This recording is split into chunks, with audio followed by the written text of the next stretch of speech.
Assalamualaikum warahmatullahi wabarakatuh. Jumpa lagi bersama saya Aprilianti Pratiwi pada mata kuliah Komunikasi Lintas Budaya. Kali ini pada tema Teori-teori komunikasi antar budaya. Capaian mata kuliah ini adalah mahasiswa mampu memahami teori-teori komunikasi lintas budaya serta menerapkan teori-teori tersebut untuk mengembangkan pemikiran dan gagasan kaitannya dengan ilmu komunikasi lintas budaya. Mahasiswa memiliki rasa toleransi antar budaya, memiliki mindful atau kesadaran yang tinggi terhadap individu atau kelompok yang berbeda budaya. Mahasiswa mampu menganalisis dan menemukan jalan keluar atas isu-isu rasis dan etnisitas serta konflik antar budaya. Subcapaian mata kuliah ini adalah mahasiswa mampu menjelaskan dan mengidentifikasi teori-teori dalam penelitian komunikasi lintas budaya. Pada seri keempat ini, teori komunikasi antar budaya yang akan kita bahas adalah teori negosiasi wajah atau face negotiation theory. Teori ini dikembangkan oleh Stella Tingtumi dan koleganya. Pada teori ini terdapat dua konsep atau dua hal yang sering muncul, yaitu face atau wajah dan face word atau identitas.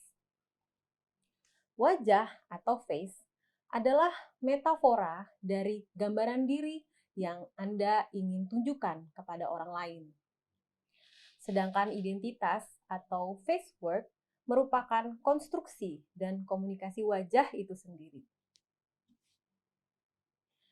Teori negosiasi wajah ini memberikan sebuah dasar untuk memperkirakan bagaimana manusia akan menyelesaikan karya rupa atau wajah dalam keadaan yang berbeda.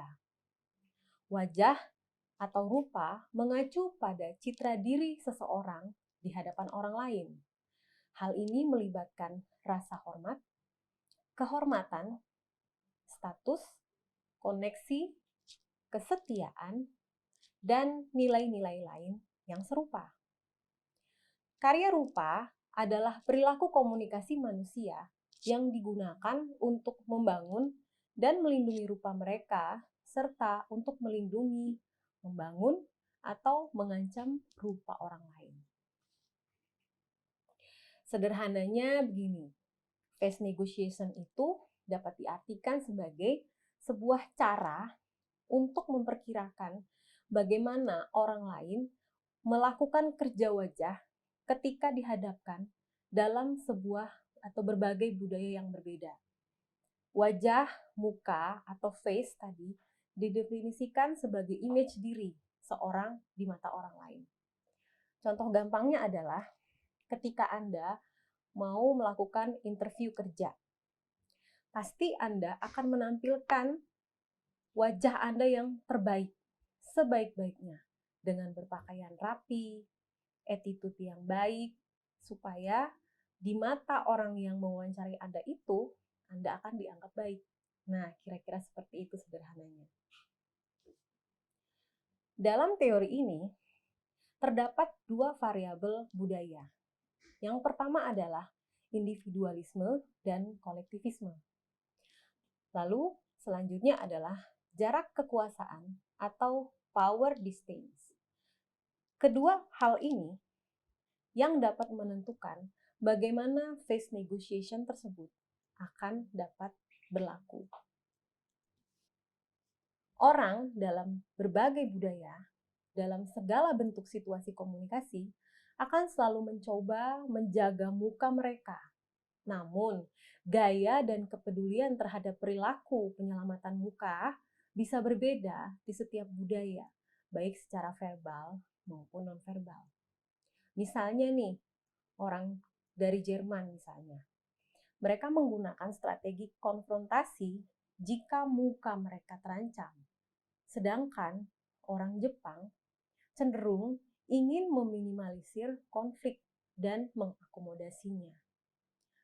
Orang Cina berusaha menggunakan berbagai macam cara untuk menghindar dan juga menggunakan pihak ketiga ketika mereka terlibat dalam suatu permasalahan.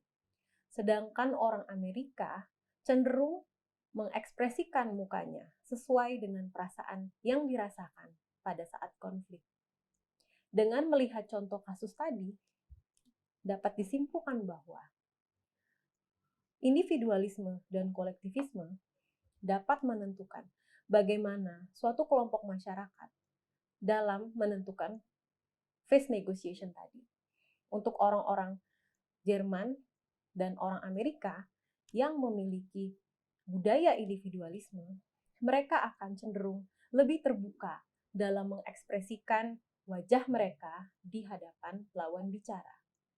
Sedangkan untuk orang-orang yang berasal dari budaya kolektivisme seperti Jepang dan juga Cina akan cenderung untuk meminimalisir konflik dan juga mengakomodasi konflik tersebut supaya tidak berkepanjangan. Lalu mereka juga akan menghindar dan menggunakan orang lain agar mereka dapat menyelesaikan konflik lebih cepat lagi.